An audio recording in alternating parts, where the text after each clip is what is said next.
Udah iris ya? Udah nanti sekarang keluar.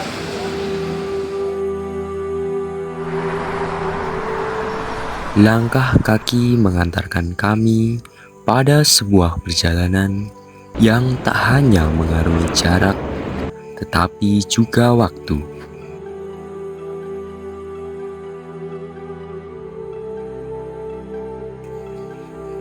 Di kaki Gunung Merapi, kami menuju ke suatu tempat yang lebih dari sekadar wilayah. Sebuah tempat yang telah melahirkan sejarah panjang yang menjadi saksi perjalanan iman dan semangat. Sebuah tempat yang menyimpan rahasia perjuangan dan kasih yang mengakar dalam sejarah perkembangan agama Katolik di tanah Jawa. Muntilan dengan segala ketenangannya, bukan sekadar wilayah biasa. Disinilah, di kaki gunung yang selalu menyuarakan kekuatan alam, agama Katolik mulai merajut kisahnya di tanah Jawa. Langkah kaki membawa kami ke sebuah tempat yang dimana tempat tersebut memiliki warisan yang melampaui gedung-gedung dinding gereja saja. Di tempat ini, sejarah tidak hanya berada dalam buku-buku, tetapi mengalir dalam hidup orang-orang yang menjalani kehidupannya.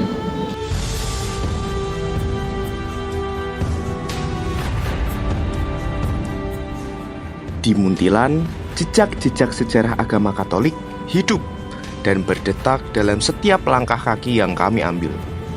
Sebuah perjalanan yang mengajak kami untuk merenung, untuk melihat bahwa dalam setiap sudutnya ada kisah yang harus diceritakan.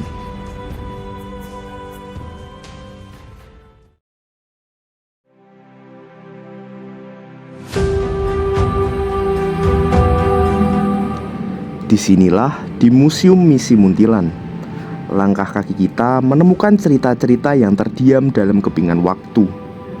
Dengan setiap langkah, kita menyusuri lorong-lorong kenangan yang menyentuh hati, seolah berbisik bahwa masa lalu bukanlah sesuatu yang telah lama berlalu, tetapi hidup dalam ingatan, dalam benda-benda yang terjaga rapi, dan dalam semangat yang terus mengalir.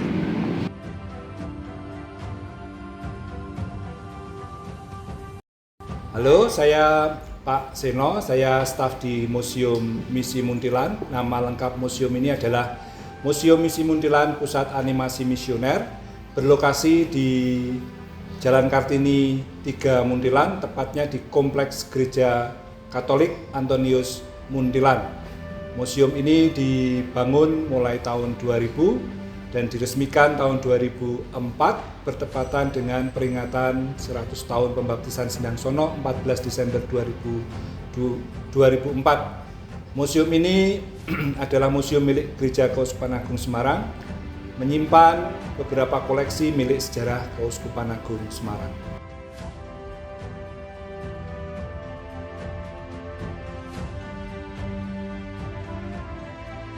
Menurut saya ini ya, Muntilan itu bukan hanya sebuah kota ataupun tempat persinggahan saja. Muntilan ini menjadi saksi bisu dari berbagai peristiwa sejarah yang ada di Indonesia, khususnya di tanah Jawa. Bisa dilihat bagaimana perkembangan agama Katolik di awal mula di Muntilan itu sendiri.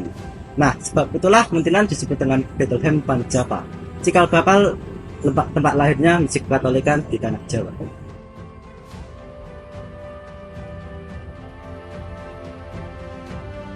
Memang benar bahwa Muntilan itu mendapat julukan Bethlehem Pan-Java.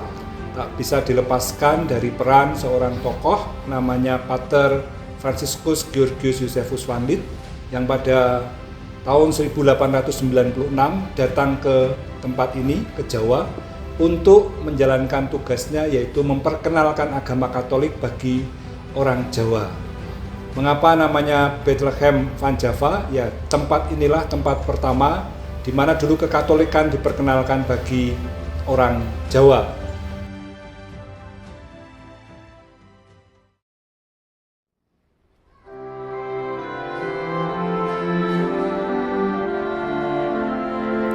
Franciscus Georgius Josephus van Lith, atau lebih sering disapa Romo van Lith. Ia seorang misionaris Katolik asal Belanda yang mencintai manusia dan budaya Jawa dengan sepenuh hatinya. Seorang rohaniawan yang tidak segan mengesampingkan kepentingan sempit misinya demi mendidik dan mengangkat harkat martabat orang Jawa yang ratusan tahun tertindas oleh sistem kolonial. Ia adalah seorang pastor Katolik yang karena jasa dan jejak langkahnya sering disebut sebagai bapaknya orang Katolik Jawa.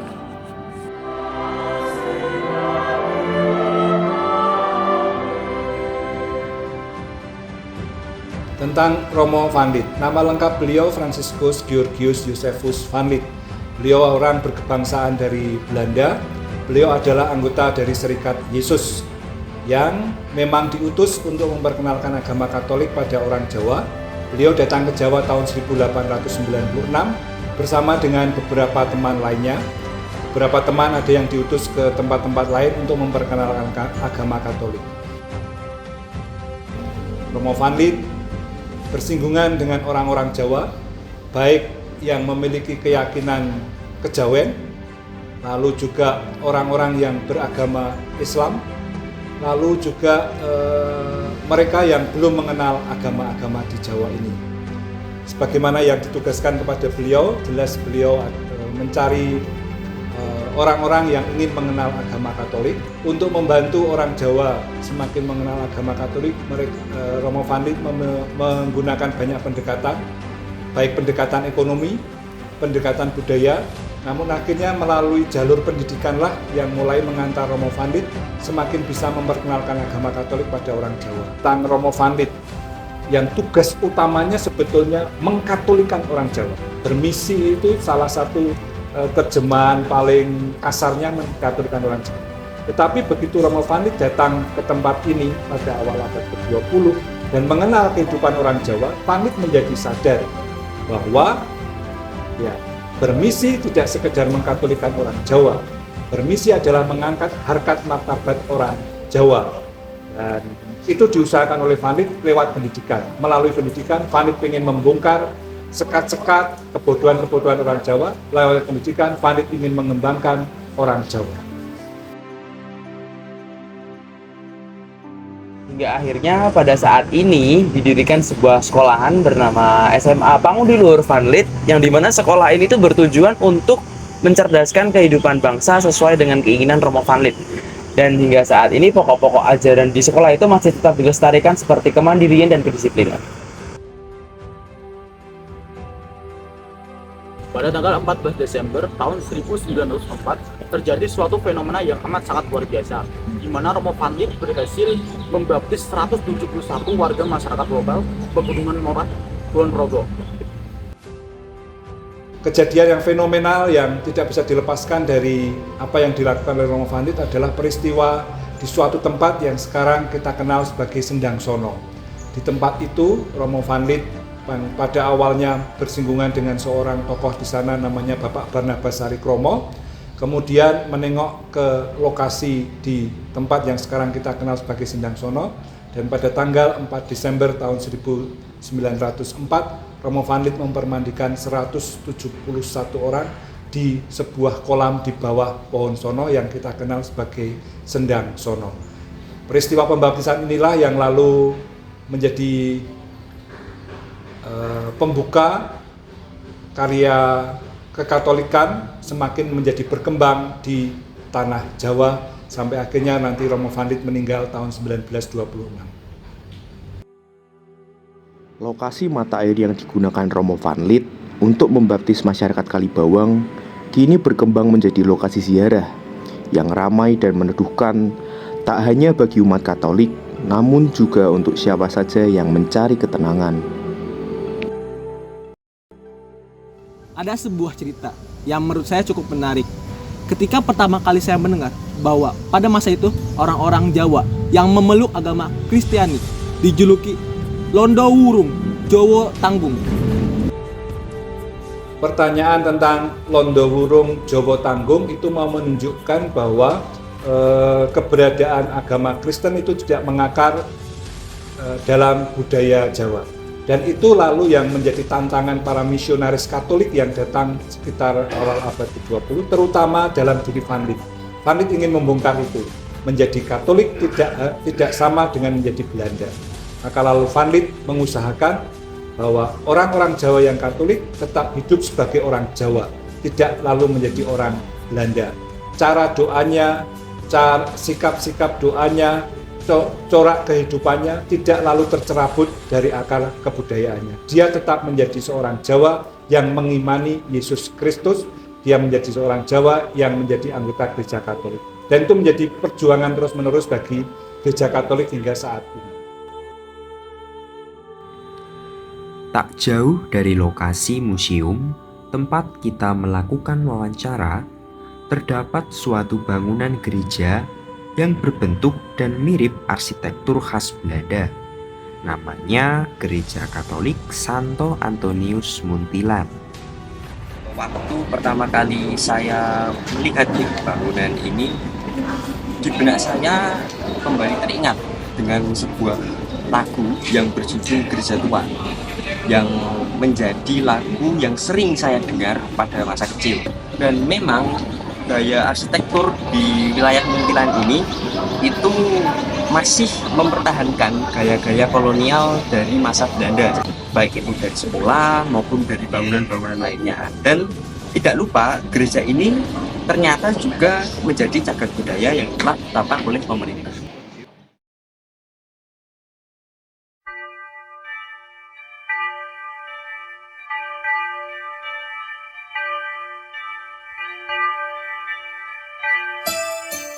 Terkait dengan Gereja Katolik Santo Antonius Muntilan, gereja ini awalnya dulu adalah kompleks sekolahan, namanya Xaverius College. Jadi ketika Romo Van Lith datang, pendekatan yang dia gunakan adalah pendekatan pendidikan. Karena lalu ada murid-muridnya yang jadi Katolik, dan untuk kepentingan dia sendiri selalu beribadat, maka dibangunlah sebuah gereja di lokasi tempat pendidikan Romo Van Lith, yaitu di Kompleks Jalan Kartini yang sekarang ini. Dibangunlah Gereja Antonius Muntilan. Menurut catatan sejarah dibangun sekitar tahun 1915, dan untuk melengkapi juga lalu ada tempat tinggal pastor namanya Pasturan Antonius Muntilan sekitar tahun 1916. Di dalam perjalanan sejarah, kompleks misi yang lalu menjadi tempat untuk pembinaan banyak orang Jawa mengenal agama Katolik juga pernah terlintas sejarah pada tahun 1942 sampai 1945. Tempat ini diduduki oleh bala tentara Jepang, menjadi markas bagi tentara Jepang.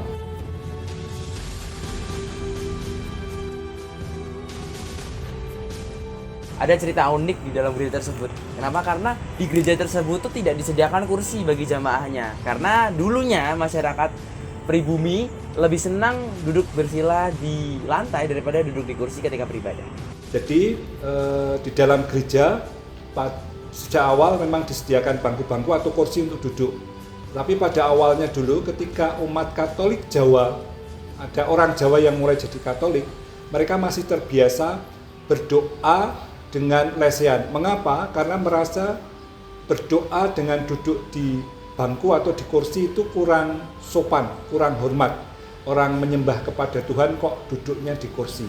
Maka lalu benar bahwa dalam tahapan tertentu di dalam gereja, bukan hanya Gereja Antonius Muntilan, tapi juga gereja-gereja lain seperti yang ada di Ambarawa, dulu pernah ditata di bagian depan itu disediakan tikar bagi pemeluk agama Katolik yang asli Jawa duduk di bagian itu. Kemudian yang orang Belanda yang karena tradisinya berbeda dengan orang Jawa, mereka tetap duduk di kursi. Intinya adalah soal penghormatan kepada Tuhan. Orang Jawa merasa tidak pantas, tidak nyaman menyembah kepada Tuhan dengan cara duduk di kursi. Karena bagi orang Jawa secara kultural, kursi hanya diperuntukkan bagi orang-orang yang memiliki jabatan tinggi seperti raja.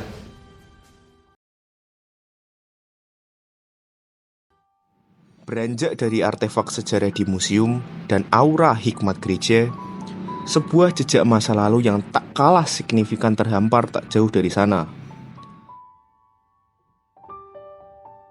Kerkhof Muntilan.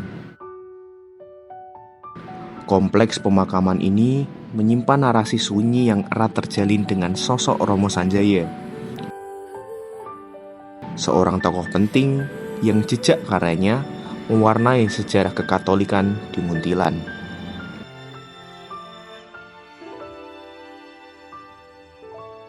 Tentang Romo Sanjoyo. Nama lengkapnya adalah Ricardus Cardi Sanjoyo. Dia seorang imam Katolik asalnya dari Muntilan, asli orang Jawa. Pada tahun 1948 di usianya yang masih sangat muda, sekitar 34 tahun, dan baru sekitar 5 tahunan ditahbiskan menjadi imam, terjadi peristiwa yang tidak mengenakan di Muntilan. Peristiwanya terjadi pada tanggal 20 Desember tahun 1948. Tanggal 19 Desember 1948, Jogja diserbu Belanda. Tentara kita dan para pejuang Republik mundur, termasuk sampai ke Muntilan dan terus dikejar oleh tentara Belanda. Sambil mundur mereka membumi hangus bangunan-bangunan Belanda. Bukan pertama-tama benci kepada orang-orang Belanda, tapi lebih pertimbangan militer saja. Ketika itu terjadi, Kompleks Misi Muntilan itu sudah ada pendidikan seminari. Dan dalam suatu peristiwa, Romo Sanjoyo dijemput oleh segerombolan orang. Kemudian Romo Sanjoyo menyediakan diri untuk menghadapi gerombolan ini, mewakili para Romo yang ada di seminari Muntilan. Peristiwanya terjadi malam hari, tanggal 20 Desember 1948. Romo dijemput, lalu mengajak beberapa frater yang bisa ikut, namanya Frater Bowen. Dalam peristiwa itu, Romo Sanjoyo kemudian mengalami pembunuhan di suatu tempat di daerah Muntilan ini. Ketaatan, kesederhanaan hati, dan juga doanya yang tidak pernah berhenti kepada Tuhan yang membuat Romo Sanjaya sampai sekarang masih dikenangkan. Makamnya hingga saat ini itu masih sering dikunjungi oleh umat Katolik, baik dari Muntilan ataupun dari luar Muntilan. Makamnya hingga saat ini juga masih dijadikan sebagai tempat ziarah. Terima kasih Kak, pesan saya jelas. Satu, seperti bagaimana umumnya orang, jangan pernah melupakan sejarah. Tolong diingat-ingat karena dari sana kita bisa belajar banyak hal. Kalau yang sudah baik terus dikembangkan. Kalau ada yang kurang, tugas kita terutama yang muda-muda seperti para mahasiswa untuk mengoreksi dan meluruskan kembali, membuat semakin menjadi baik. Tentu konteksnya untuk Indonesia, supaya Indonesia ini menjadi rumah yang nyaman bagi kita semua. Indonesia yang terus berkembang, terus bukan hanya bagi bangsa Indonesia sendiri, tapi juga memiliki kontribusi bagi perkembangan peradaban kemanusiaan di dunia. Itu yang menjadi harapan banyak orang, termasuk diri saya yang sudah semakin tua. Terima kasih.